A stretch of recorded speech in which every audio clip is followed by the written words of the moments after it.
Hour voice. నేను journalist నవత. ఈ screen మీద కనిపిస్తుంది ఎవరో మీకు తెలుసు కదా, జాకిర్ నాయక్. మత గురువుగా చెప్పుకుంటూ మత ఛాందస్సవాదిగా ఏమంటారు ఛాందస్సవాదులుగా అనేక మందిని తయారు చేయడానికి తన ప్రబోధల వ్యాఖ్యల ద్వారా అందరికీ సుపరిచితమే. ఈయనను భారత్ నిషేధించింది.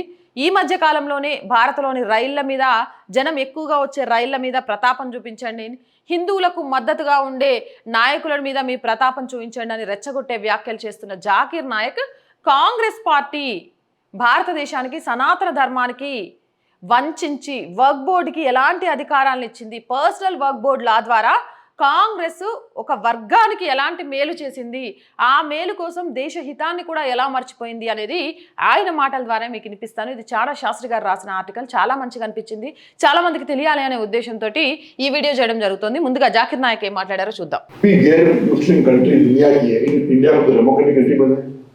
मुसलमान थे उनने जो मुस्लिम पर्सनल लॉ बोर्ड कायम किया कि एक फिनोमिनल, तो फिर कोई भी गैर मुस्लिम कंट्री दुनिया की है, India one of the best और दी बेस्ट केस, क्योंकि मुस्लिम पर्सनल लॉ बोर्ड है. वक्फ की प्रॉपर्टी जो है, जो मुसलमान ने ड्राफ्ट किए कॉन्स्टिट्यूशन में, ये वक्फ के जो पॉइंट्स है is better than many of the Muslim country. Muslim country के जो वक्फ के पॉइंट्स है वो इंडियन वक्फ बोर्ड और पावरफुल इतना महफूज किया गया.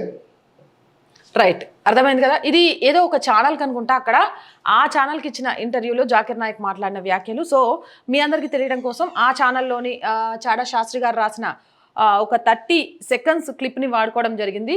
ఆయన ఏం మాట్లాడుతున్నాడంటే, ముస్లిం పర్సనల్ లా బోర్డు మరియు వర్క్ చట్టాలను ప్రభుత్వంలో గల ముస్లింల స్నేహితులు ప్రజాస్వామ్య భారత రాజ్యాంగంలోకి చాలా తెలివిగా చొప్పించడం అనేది, ముస్లింల స్నేహితులు ప్రజాస్వామ్య భారత్లోకి చాలా తెలివిగా ముస్లిం పర్సనల్ లా బోర్డు అంటే వర్క్ బోర్డును చేర్చారు.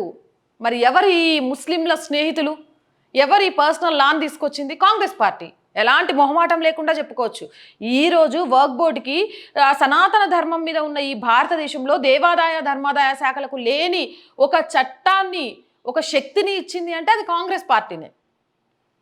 ఇస్లామిక్ దేశాలు ముస్లిం చట్టాల కంటే చాలా మెరుగైనది మరియు శక్తివంతమైన చర్య. ప్రముఖ అంతర్జాతీయ ఇస్లామిక్ గురువు మరియు భారత్లో నిషేధించబడ్డ జాకిర్ నాయక్ కాంగ్రెస్ని, నెహ్రూ కుటుంబాన్ని 24 గంటలు సెక్యులర్స్ అంటూ భజన చేస్తూ భుజాన మోస్తున్న కాంగ్రెస్ కుటుంబ బానిస మేధావులు దీనిపై వివరణ ఇవ్వాలి. సెక్యులర్స్ అని చెప్పుకుంటున్న కాంగ్రెస్ కుటుంబ బానిస మేధావులను చాడా శాస్త్రి గారు సమాధానం అడుగుతున్నారు. ఆర్ వాయిస్ కూడా అడుగుతుంది. ఏ ముస్లిం దేశంలో కూడా లేనటువంటి ఒక చట్టాలు లేకపోతే ఒక శక్తి భారతదేశంలో ముస్లింలకు ఇవ్వాల్సిన అవసరం కాంగ్రెస్కి ఎందుకు వచ్చింది? భారతదేశం పాకిస్తాన్గా విడిపోయిన తర్వాత మెజారిటీగా ఇక్కడ హిందువులు ఉంటే, హిందువుల గుడులకు సంబంధించి ఆ కాలంలోనే అనేక భూములు, అనేక ఆస్తులను ఇస్తే వాటిని సంరక్షించడానికి ఏ చట్టం చేయాలి అని ఆలోచించని కాంగ్రెస్ పార్టీకి ముస్లింలకు సంబంధించి మాత్రం ముస్లిం దేశాల్లో కూడా లేనటువంటి ఒక పవర్ఫుల్ చట్టాన్ని, ఒక పవర్ఫుల్ శక్తిని వాళ్ళకి ఎందుకు అందించాలనిపించింది? దీనికి ఖచ్చితంగా కాంగ్రెస్ నాయకులు సమాధానం చెప్పాలి. సెక్యులర్లుగా మాట్లాడుతున్న ప్రతి ఒక్కరూ చెప్పాలి.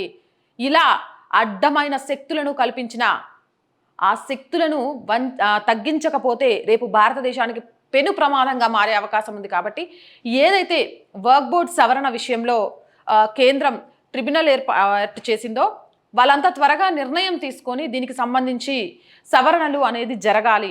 ఇది మనం కోరుకునేది కాదు, ముస్లిమ్స్ కోరుకుంటున్నారు. ఒక పక్క నుంచి జాకిర్ నాయక్ లాంటి వాళ్ళే చెప్తున్నారు, ముస్లింలలో దేశాలలో ముస్లింలకు ఇంకెక్కడా లేదు, భారతదేశంలో మాత్రమే ఇంత గొప్ప శక్తినిచ్చింది మా స్నేహితులు అని.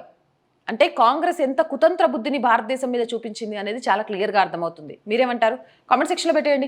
మోర్ వీడియోస్ కోసం మన ఛానల్ వెంటనే సబ్స్క్రైబ్ చేయండి. ఆర్ వాయిస్ ఇది మనందరి ఛానల్. ప్రతిరోజు మేము అడుగుతూనే ఉన్నాం, బట్ సహాయానికి ముందుకు వచ్చే వాళ్ళు చాలా తక్కువగా ఉన్నారు. ఒక లక్ష్యంతో ఈ ఛానల్ని ముందుకు తీసుకువెళ్ళాలి అనుకుంటున్నాం. ఈ లక్ష్యం ముందుకు వెళ్ళే మార్గంలో మీ అందరి ఆర్థిక చేయూత అనేది చాలా చాలా అవసరం. ఆర్థికంగా చేయూతను అందించాలి అనుకునేవారు సబ్స్క్రిప్షన్ పక్కనే జాయిన్ అనే బటన్ ఉంటుంది. 1 to 5 లెవెల్స్ ఉంటాయి. ఏదో ఒక లెవెల్లో సపోర్ట్ చేయొచ్చు. లేదా స్క్రీన్ మీద గూగుల్ పే, ఫోన్పేతో పాటు అకౌంట్ డీటెయిల్స్ కూడా ఉంటాయి. మీకు తోచిన ఆర్థిక సహాయం చేయొచ్చు. ₹1 నుంచి ఎంత సహాయమైనా మన ఆర్ వాయిస్ కోసం చేస్తారని ఆశిస్తున్నాం. అలాగే చూస్తున్న ప్రతి ఒక్కరూ సబ్స్క్రైబ్ చేయండి. మీకు తెలిసిన వాళ్ళతో సబ్స్క్రైబ్ చేయించండి. వీలైనంత లైక్ చేయండి, వీలైనంతగా షేర్ చేయండి. జై భారత్.